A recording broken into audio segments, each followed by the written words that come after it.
किशन सोनपुर गांव में एक छोटा सा ढाबा चलाता था। इस काम में उसकी पत्नी कमला भी पूरा साथ देती थी। कमला और किशन दोनों मिलकर सुबह से शाम तक अपने ढाबे पर काम करते और जो पैसे बचते उनसे अगले दिन का सामान खरीदते और बाकी से घर का गुजारा करते। ऐसे ही दिन बीत रहे थे। गर्मियाँ आने वाली थी।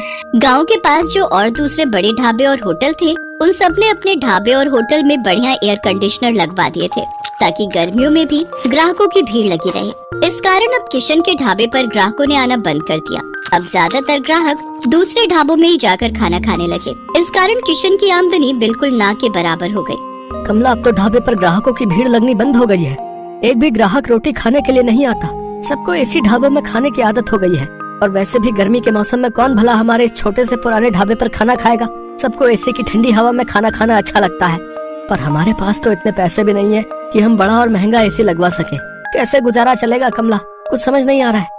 इसी बात को लेकर तो मुझे भी चिंता हो रही है। ग्राहक नहीं आते तो खाना भी रोजाना का खराब हो रहा है। हमारा तो बहुत नुकसान हो जाएगा। अब तो थोड़े से ही पैसे बचे हैं जिनसे सिर्फ एक दाल और रोटी बना सकते हैं। उसके अलावा हम कुछ नहीं बना सकते। किशन भाई, गर्मी में यहाँ बैठकर खाना बहुत मुश्किल है। आज तो मैं गलती से बैठ गया, नहीं तो अब तो मैं एसी वाले ठंडे ढाबे में ही खाना खाऊंगा। वहाँ थोड़े पैसे ज्यादा होते हैं पर आराम से खाना तो खा लेते हैं। लाओ, कितने पैसे हो गए? 50 रुपए। ये लो, और इस ढाबे का कुछ करो और साथ में एसी ढाबा करो इसे, नहीं तो कोई खाना खाने नहीं आएगा। दिन पर दिन किशन और कमला परेशान रहने लगे। अब तो इक्का दुक्का ही ग्राहक उनके ढाबे पर आता। इस कारण किशन ने सिर्फ एक दाल और रोटी बनानी शुरू कर दी, क्योंकि बाकी चीजें अगर वो बनाए तो ग्राहक नहीं आए तो खराब हो जाएंगी और फिर पैसे भी तो चाहिए। इसी कारण वो जैसे तैसे अपना ढाबा थोड़ा बहुत चला रहा था। कमला, आज बस 250 रुपए की कमाई हुई है। अब तो कोई रास्ता ही नजर नहीं आ रहा है। मुझे लगता है हमें अपना ढाबा बंद करना होगा। किशन के ढाबे के सामने एक बहुत बड़ा ढाबा था। वहाँ ग्राहकों की भीड़ लगी रहती थी, क्योंकि इस साल ही वहाँ के मालिक रघु ने बहुत ही बढ़िया मरम्मत करवाकर ढाबे में एसी लगवा दिया था। क्या बात है किशन, आज भी तेरे ढाबे पर कोई नहीं आया? एक काम कर, ढाबे पर ताला लगा दे। अब तेरा ढाबा नहीं चलने वाला।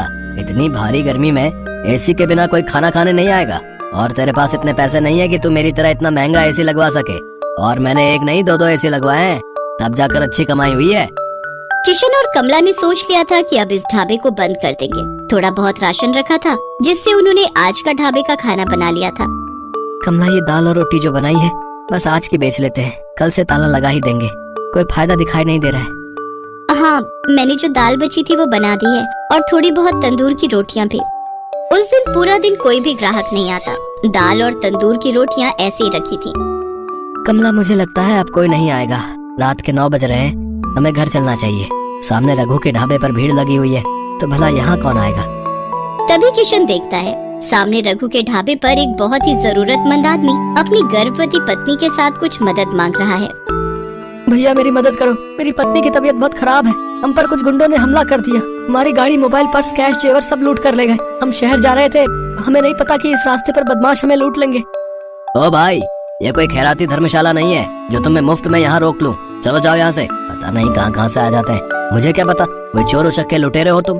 आजकल किसी का कोई भरोसा नहीं है। ओ छोटू, इन्हें बाहर भेज और ढाबे का शटर गिरा दे। मैं घर जा रहा हूँ। ऐसा ना कहो, मेरी पत्नी की तबीयत सचमुच बहुत खराब है। बस कुछ देर आराम करके हम चले जाएंगे। अरे अरे, सुनो तो भैया, भैया सुनो तो। सुनो जी, अब खड़ा नहीं हुआ जा रहा। मुझे बहुत प्यास लगी है, थोड़ा सा कहीं से पानी ले लो। किशन और कमला उस व्यक्ति और उसकी पत्नी को देख रहे थे। किशन दौड़कर उनके पास जाता है। भैया जी, आप चिंता मत करो, आप मेरे साथ मेरे ढाबे पर चलो। आइए बहन जी, आप मेरे साथ आइए। किशन और कमला उस व्यक्ति को और उसकी पत्नी को अपने ढाबे पर ले जाते हैं। साहब, ये दाल और रोटी आप खा लो, यहाँ कोई चिंता वाली बात नहीं है। पता नहीं, हम तो पहली बार इस रास्ते से गुजर रहे थे। जंगल का रास्ता था और पता ही नहीं चला कि कब इन बदमाशों ने हमारी गाड़ी को रोक लिया। किसी तरह से उनसे रहम की भीख मांगकर मैं अपनी पत्नी को सुरक्षित बचा कर लाया। मुझे धन दौलत की कोई कमी नहीं है। बस मैं तो कुछ देर आराम करने के लिए वहाँ सामने के ढाबे से मदद मांग रहा था, पर उन्होंने तो मेरी बात पूरी सुने बिना ही मुझे मना कर दिया। मैं अगर आज कुछ देर वहाँ रुकता तो अगले दिन अपने नौकर के हाथ पैसे भिजवा देता। तुम बहुत भले हो, तुमने भी तो बिना जाने पहचाने आज हमारी मदद कर दी। अच्छा, तो तुम ये ढाबा चलाते हो? साहब, चलाता तो हूँ, पर आज मेरा इस ढाबे पर आखिरी दिन था। मैं इस ढाबे को बंद कर रहा था। शायद आपकी किस्मत में आज मेरे ढाबे की रोटी खाना लिखा था। किशन अपना सारा दुख उस व्यक्ति को बताता है।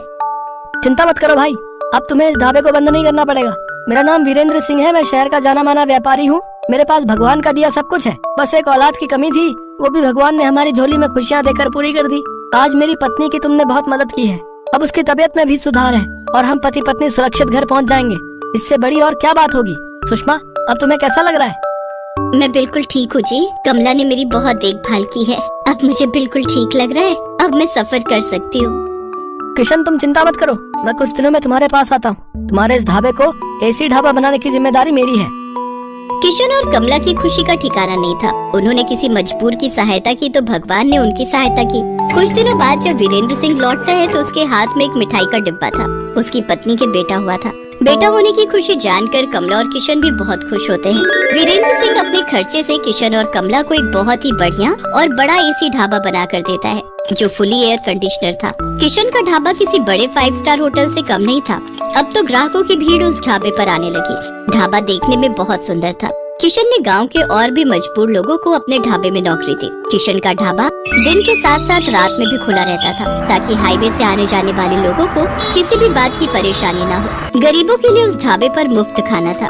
वीरेंद्र सिंह अपनी पत्नी के साथ अक्सर किशन के ढाबे पर आ जाता था। आज किशन के कारण ही वीरेंद्र सिंह का परिवार सकुशल था और वीरेंद्र सिंह ने भी किशन के लिए जो किया वो किसी बड़े उपकार से कम नहीं था।